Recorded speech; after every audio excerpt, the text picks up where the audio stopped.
بسم الله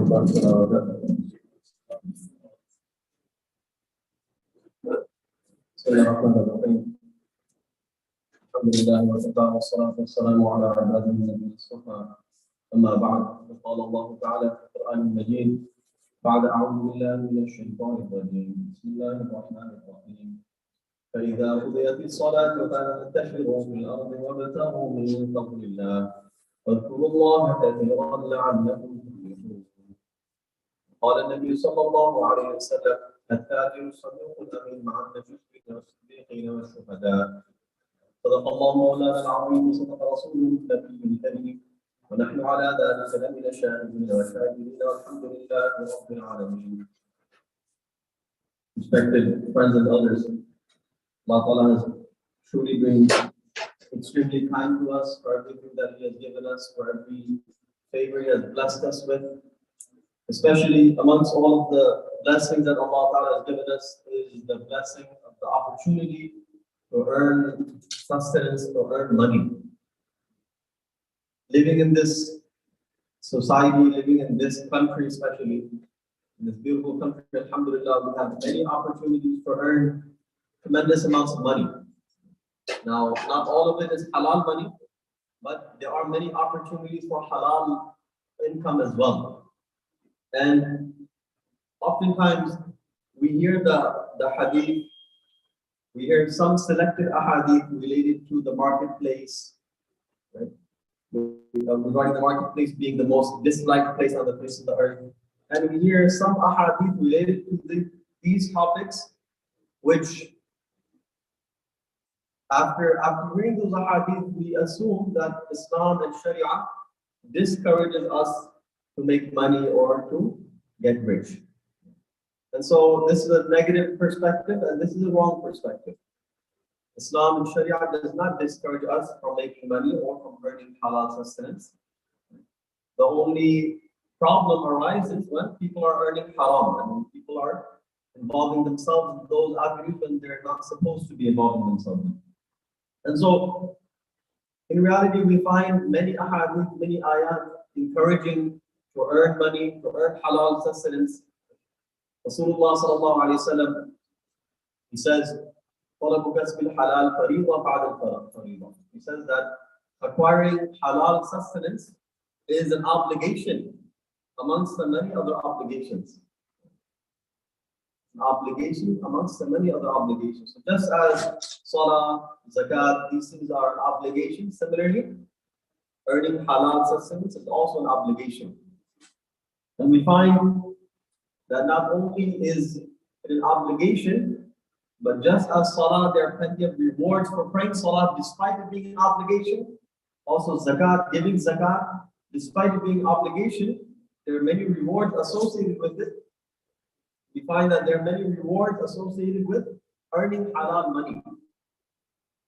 It's just a matter of perspective. It's just a matter of intention. The intention that a person makes, that determines whether that person will receive rewards for it or that person will lose out on all of those rewards. So the hadith I recited, Rasulullah sallallahu alayhi wa sallam, he speaks about the businessman, the one earning money. Not only a regular businessman, but a businessman who is truthful and honest. He says, التاجر الصدوق الأمين مع النبيين والصديقين والشهداء. He says that the truthful, honest businessman on the day of judgment, he'll be with مع النبيين, he'll be with the prophets, والصديقين, with the righteous ones, and والشهداء, and also the martyrs. Shows how far earning halal money, halal sustenance goes. So a truthful and honest businessman, التاجر الصدوق الأمين, honest and trustworthiness. These are very important qualities. So again, Sharia does not discourage people from earning money, but the problem arises when we use different avenues, haram avenues, to earn money. That's the problem. Moving forward, not only is it an obligation, but there are many virtues related to earning halal sustenance. And it's important for us to observe and look at our intentions before we earn or before we start earning, before we start before we get into our jobs, before we start making money, it's important that we look at our intention. What's our intention for earning this money or for going for this job? There once was a Sahabi, he was passing by, and many of the Sahaba, they were sitting with the Prophet ﷺ. So as you can imagine, the Prophet ﷺ is sitting, there are many Sahaba around him, and they see an individual walking by and working very hard. He sees an individual working very hard and laboring himself. And so when they see him, when the Sahaba, they see him, they say, Ya Rasulullah, if only this person was exerting himself in the sake of Allah, in the path of Allah Ta'ala. So they assume that this person is, busy working, and it's better if he was spending that time and in the path of Allah Ta'ala. So Rasulullah sallallahu alayhi wa sallam, he responded. He said that, listen, if this person, in kana kharaj yas'a ala waladin sigharan fahuwa fi sabilillah. He says that if this person, if he went out to earn money for his young children, is in the path of Allah Ta'ala. If he goes out, when kharaj yas'a ala abwayn shaykhayn kabirayn fahuwa fi sabilillah. And if he goes out to earn money to provide for his elderly parents, he's in the path of Allah Ta'ala. وإن كان يسعى على نفسه يعبدها فهو في سبيل الله. And even if he goes out to provide for himself, but the reason why he's providing for himself, or the reason why he's earning that money, is to prevent from asking others, is to prevent from begging, to save himself from begging. If he does this, فهو في سبيل الله. Therefore, he is also in the path of Allah Ta'ala. So if a person goes out working for themselves, for their parents, for their children, for their families, if they go out working for these avenues, then they are also in the path of Allah Ta'ala. This is amazing, right? This is such an amazing concept, which I'm sure many of us did not know before. We didn't know all of these rewards. And it's time that we think about these rewards when we're going out to work. Again, we all have to work. We have to work. We live in a society where, as Umar radiallahu anhu says, he says that it's not okay for a person to sit at home and make dua. Allah give me this. Umar radiallahu anhu says, we all know Umar radiallahu anhu, he says it's not enough that a person sits at home and makes dua. Allah give me this. Then he says something very funny. He says that we all know, you all know that the sky does not rain gold and silver. He says, you know that the sky doesn't rain gold and silver, so therefore you have to go out and work. So we live in a society, obviously, that requires us to work. Now it's important that we work in a halal business, a halal job, a job that's Sharia compliant, in a method that's Sharia compliant, in ways that are Sharia compliant. We're not cheating others, we're not lying to others, we're not deceiving others, we're not harming other people. These are all different requirements of Sharia. And so we understand that a person who makes the proper intention, and they intend to earn money, to get rich, to provide for themselves and for their families, there's nothing wrong with it. Instead, it's rewarding. And Rasulullah sallallahu said that he's the path of Allah Ta'ala. On the other hand, Rasulullah sallallahu continued. He said, "When kana kharaja riya'an wa tafakhuran, fahuwa fi sabili shaytan." If he goes out to earn money, to show off with that money, or to hoard that money, or to show off. If a person goes out for those reasons, then that person is in the sabil of shaitan, in the path of shaitan. He's working for shaitan, because that person is doing something that's wrong. So when we earn money, we shouldn't buy a car, we should not buy a house. For what? So that I can compete with other people, so that I can have a better house, so that I can have a better car. There's so many people who live like that. Whether they intentionally verbalize it or they don't verbalize it. Many people have this intention that I want to earn this money so that I can have the better car in the neighborhood. I can have the better car amongst my friend group, and so on and so forth. These are the wrong intentions to have. The we have these intentions, then we're in the sabil of shaitan, we're in the path of shaitan. On the other hand, if we are working so that Allah Ta'ala, we're working so that Allah Ta'ala can be happy with us, we're earning a halal income, we're striving for halal income, and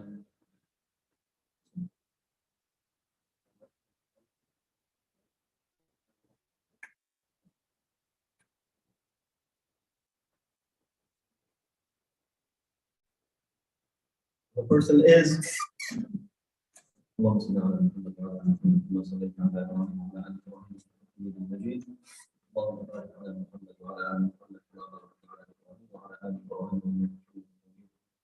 and so if a person goes out to work for his family and for himself, then that person is in the path of Allah Ta'ala. If a person goes out to earn money so that he can show off with that money, then he's in the sabil of shaitan. In another hadith, Rasulullah sallallahu alayhi wa sallam, he said, "Man talaba ad-dunya halalan, mufakhiran mukathiran muradiyan." He said that the person who earns money, even if it may be halal, but he earns it mufakhiran, to show off, mukathiran, to hoard that money, muradiyan, to boast about it. If he gathers money for these reasons, لَقِيَ اللَّهَ وَهُوَ عَلَيْهِ غَضْبَانٌ, he'll meet Allah Ta'ala and Allah Ta'ala will be angry with him. Understand? If a person does it for these reasons, he'll meet Allah Ta'ala and Allah Ta'ala will be angry with this individual. On the other hand, وَمَنْ طَلَبَ الدُّنْيَا حَلَالًا اسْتِعْفَافًا عَنِ الْمَسْأَلَةِ. On the other hand, the person who earns a halal income, but he does it to prevent from begging or to prevent from having to beg others for wealth. وَسَعْيًا عَلَى عِيَالِهِ, and to provide for his family. وَتَعَطُّفًا عَلَى جَارِهِ, and so also he can be kind to his neighbors. If he does it with these intentions, meaning that he'll earn for himself, he'll provide for his family, and he'll also, if he has extra, he'll give to his neighbors, his friends, and so on. If he does it with these intentions, لَقِيَ اللَّهَ يَوْمَ الْقِيَامَةِ وَوَجْهُهُ كَالْقَمَرِ لَيْلَةِ الْبَدْرِ. Rasulullah, he says that on the day of judgment, he'll meet Allah Ta'ala and his face will be shining like the moon, like the full moon. His face will be shining just like the full moon. So we understand that in this hadith, actually, the muhaddithin, they explain that what does it mean to meet Allah Ta'ala with a face shining like the full moon? It means that Allah Ta'ala will be extremely pleased with that individual. That moon will be emanating from this individual because how pleased Allah Ta'ala will be with that person. And so we should never, first of all, right, we always look for halal sustenance and we never look down on any form of halal sustenance. We never look down on any form of halal rizq. The unfortunate reality is that many of us, alhamdulillah, we're doing very well, but we look down on others. And when a person is not in the same income bracket, we look down on them. A person is doing something else. A person is doing another halal job. It's completely halal, but we look at them in a certain way, in a different way. That this person is only doing this person is this person is that. We look down on others, despite them doing a halal job, earning halal sustenance. Whereas sometimes we're earning halal money, and we're still having pride over others. We're still thinking that we're better than other people. This is, of course, a severe warning for us that you and I need to check ourselves. What's our intention? When we earn money, what's the reason behind it? Is it so that I can show off? Is it so that I can buy brand names? Again, there's nothing wrong with buying brand name clothing or luxury cars or beautiful houses. But the problem is when we do it murayan, mukathiran, mufakhiran, right? We do it with the intention to show off, with the intention to hoard wealth, with the intention to boast and think ourselves to be better than other people. And so this is, of course, Rasulullah sallallahu alaihi wasallam. He speaks about this. He speaks about the time that will come. Rasulullah sallallahu alaihi wasallam, he prophesied many things, and he knew many things were coming. Amongst the many things that he prophesied, he said, "يَأْتِي عَلَى النَّاسِ زَمَانٌ لَا يُبَالِي اللَّهُ مَا أَخَذَ مِنْكُمْ." He says the time will come when people will not care about where the money is coming from. مِنَ الْحَلَالِ أَمْ مِنَ الْحَرَامِ, whether it's coming from halal sources or haram sources, people will not care. And he says, he prophesied this 1400 years ago. And this is the reality today. That many of us, we're not concerned, we're not caring whether our sustenance is halal or not. You know, we're not asking, is this the right job for us? Is this a halal place for us to invest? Should I be investing my money in these avenues? Is it permissible for me to invest in these businesses? Is it permissible to engage in these types of businesses? Oftentimes, we're not worried about it. So long as the money is coming in, we're not worried about anything. We make excuses. We say, oh, there must be some leeway. There must be some ikhtilaf, some leeway for us to engage in this type of business. And we look for the loopholes, or we search for them, whereas those are not applicable to us. So it's important that we understand that Sharia prohibits us from being greedy and hoarding wealth. Of course, Sharia continues to prohibit us from being obsessed with wealth to the point that a person is abandoning their fara'id. A person is not praying their salawat. They're at work, they're not praying their salawat. A person is abandoning their zakat. They're not giving their zakat. You and I, we never complain about, or maybe we do complain, but we never stop giving our taxes. We complain, but we still give it at the end of the day. No matter how high it may be, we still give it. But when it comes to zakat, we're very relaxed. We look for loopholes. Even though it's only 2.5% above and beyond our debts and liabilities. After those liabilities and debts, that's when the 2.5% kicks in. On our savings, yet despite all of that, there are many of us who don't give zakat. Right? These are obligations, they're fara'id. This is fard. You must give it.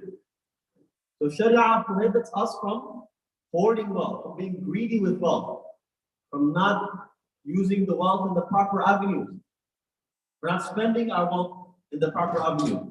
The fact of the matter is that you and I were very blessed sitting here today. You and I were very blessed.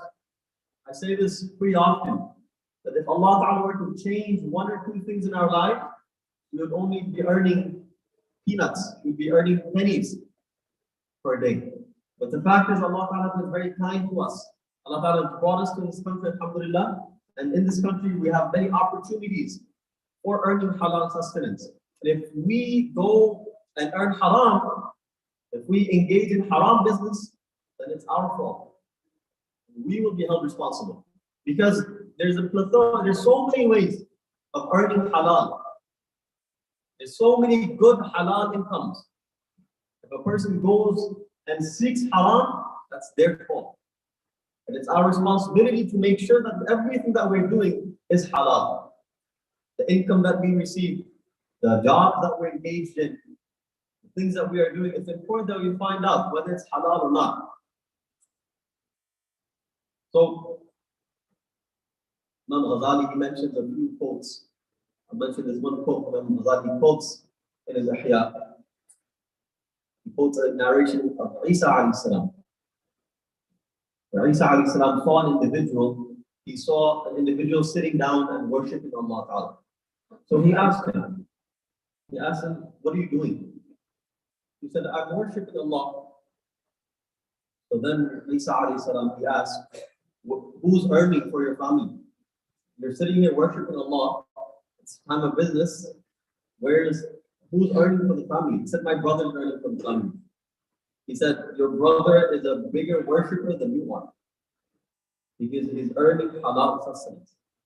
If a person goes to earn halal, it's extremely rewarding. Remember the hadith of the khutbah, right? The businessman was honest and truthful, he'll be with the prophets, with the siddiqeen, with the righteous, and the shuhada. These are very high, lofty statuses, but it just depends on with which intention you and I we engage in business. Alhamdulillah, you and I are earning good amounts of money, alhamdulillah.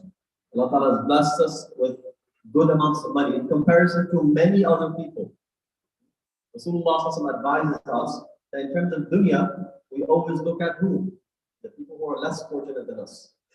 The people who are less fortunate than us. We don't look at the people who are doing better than us. Why? Because there will always be someone who's doing better than us. There will always be someone who's earning more. No matter how much money you make, no matter how much money you make, there will always be someone who's earning more money than you. Most people, there will always be many people who are earning more. But in comparison, there are much more people who earn less than you. And it's not far. You don't have to look far. As I said, right? If Allah Ta'ala were to change one or two things in our lives, instead of being here, if we were in our home countries, as many of us are immigrants, if we were in another country, we would not be where we are today. We will not have nearly the similar amount of money that we have today. And this money that we have is a responsibility. It's a responsibility for us, a responsibility on us that we spend it properly, we utilize it properly. We don't allow this money to come and interfere with us and our obligations to Allah Ta'ala. Allah Ta'ala says, Ya ayyuhalladhina amanu, la tulhikum amwalukum wa la awladukum an dhikrillah. That all believers, do not allow your job, don't allow your wealth to misguide you from the remembrance of Allah Ta'ala. And also, Allah Ta'ala says, your children as well. Your wealth, meaning your jobs, and your children should not misguide you from the remembrance of Allah Ta'ala. This is extremely important. How often do we allow our children don't want to do this or that, they want to engage in some other activity, whether it's halal or haram, we're not concerned. Our jobs also, they want us to do something, we're not concerned if it's halal or haram. How many of us have actually genuinely asked a scholar, is what I'm doing halal? Is my job halal? Is my income halal? What I'm doing, is it okay? What I'm investing in, is it okay? If it's not okay, then what's the substitute? What are the different opportunities that I can invest in or that I can engage in? This is extremely important for us to think about and consider that I need to ensure that my sustenance is halal, that I'm earning halal. And whatever I'm providing to my family is also halal. Umar radiallahu anhu also says that the most beloved death to me, is that death which happens when I'm earning a livelihood for myself and my family. That's the most beloved death to me. He says, مَا مِن مَوْتٍ يَأْتِينِي الْمَوْتُ فِيهِ أَحَبُّ إِلَيَّ مِن مَوْتٍ أَتَسَوَّقُ فِيهِ لِأَهْلِي أَبِيعُ وَأَشْتَرِي. He says that the most beloved place for me to pass away is the place where I'm earning money for myself and my family. And so it's permissible for us to work. It's permissible for us to earn money. It's okay for us to earn lots of money, alhamdulillah. Sharia encourages that. Our beautiful religion encourages us to earn money. Abdullah ibn Mas'ud, he mentions that I dislike seeing someone free. He says, I dislike seeing people bekar. I dislike seeing people just wasting away, right? Doing things that don't benefit them. I'm not going to get into things that don't benefit us. We all know things that don't benefit us. Right? He says, not in regards to his dunya, nor in regards to his akhirah. Meaning the things he's doing, it doesn't benefit him in any way. The things he's watching, it doesn't benefit him in any way. Yet he's still doing it. He's still doing it. He's still wasting the time away. So Abdullah ibn Mas'ud, he says, I dislike seeing someone like this. People should not be doing this. We should not be wasting our time. We should not be wasting our time. Engage yourselves in good halal businesses. Don't allow your businesses to distract you from the remembrance of Allah Ta'ala. Ensure that you fulfill your obligations to Allah Ta'ala. Ensure that you are fulfilling your obligations to your families as well. Don't leave your obligations to your family. Don't leave your obligations to Allah Ta'ala. Make sure your children are also fulfilling their obligation. Despite them going to school, right? These are all avenues for them to earn money. And despite them going to school, don't take them away from Jumu'ah. Don't take them away from Salawat. Make sure they are still praying their Salawat. Ensure that you instill in them the importance of Salawat, the importance of Jumu'ah, despite going to work, despite going to school. Make sure that they understand the importance of these things. Allah Ta'ala, I'll conclude on this ayah. Allah Ta'ala, the ayah of the khutbah, Allah Ta'ala says, فَإِذَا قُضِيَتِ الصَّلَاةُ فَانْتَشِرُوا فِي الْأَرْضِ وَابْتَغُوا مِنْ فَضْلِ اللَّهِ. He says, when the salah ends, when the salah ends, which salah? We're talking about Jumu'ah. Allah Ta'ala is talking about Salat al-Jumu'ah. He says, when the salah ends, فَانْتَشِرُوا فِي الْأَرْضِ, go out in the land, وَابْتَغُوا مِنْ فَضْلِ اللَّهِ, and go seek the sustenance of Allah Ta'ala. Meaning, it's after our obligation, after our fard, salawat, whatever, zakat, whatever it may be, we continue to earn money, we will find the blessings of Allah Ta'ala in it. And if we earn haram money, believe me, you will not find blessings of Allah in it. Instead, you'll find the anger of Allah Ta'ala. You will think you're making a lot of money, but you will lose all of that money. Next week, inshallah, hopefully I will speak about barakah in business, barakah in halal sustenance. Allah Ta'ala give me, Allah Ta'ala give all the people to understand. Allah Ta'ala grant us all lots and lots of halal sustenance. One of the famous du'as of Ali radiallahu anhu, and the name Arafah, right, was وَأَوْسِعْنِي مِنَ الرِّزْقِ الْحَلَالِ. Allah increased me in abundance in halal sustenance. Right, this was one of the most famous du'as of Ali radiallahu anhu on the day of Arafah, on the most valuable days of the year. It's important that you and I, we also make these types of dua, but in a rizq halal, from halal sustenance. Allah Ta'ala will all the people understand practice. After that one, alhamdulillah, rabbil alamin.